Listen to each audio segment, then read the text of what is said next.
Hello, আসসালামু আলাইকুম। বিনাশী ভালো আছেন? তো আমি বাংলাদেশে কিছু কিছু বিষয় নিয়ে কথা বলবো। সেটা হচ্ছে বর্তমান পরিস্থিতি যে আমরা 1 মাস পূর্ণ হয়েছি যে শাসন ব্যবস্থা, যে আওয়ামী লীগ সরকার পতনের পরে 1 মাস পূর্ণ হলো। তো 1 মাসে যেগুলো আমরা করেছি সেটা হচ্ছে আমরা আন্দোলন করেছিলাম, আমরা ট্রাফিকে ছিলাম, আমরা বন্যাতে ছিলাম। এই ক্ষেত্রে আমি যদি বলি, আমরা ট্রাফিকের কাজে যে আমরা সেটা বলি, বন্যাতের কাজেও ছিলাম আমরা। বৈষম্য ছাত্র আন্দোলনের একটা মিছিল হয়েছে রাজু ভাস্কর্য, আপনি জানেন সেটা। তো সেটা হওয়া শেষ। আমরা এখন যেটাতে আসে, আমরা এখন ট্রাফিক, তারপর মিছিলের পর ট্রাফিক।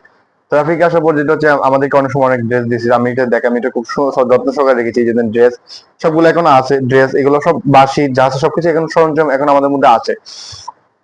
তো আমরা যে পয়েন্ট গুলোতে কাজ করছি, সেই পয়েন্টেও কিন্তু পুলিশ কাজ করছে। একই জায়গায় পুলিশ কাজ করার পরেও কিছু কিছু জায়গায় যেটা হয়েছে, সেই আগের মতো সমস্যা হচ্ছে।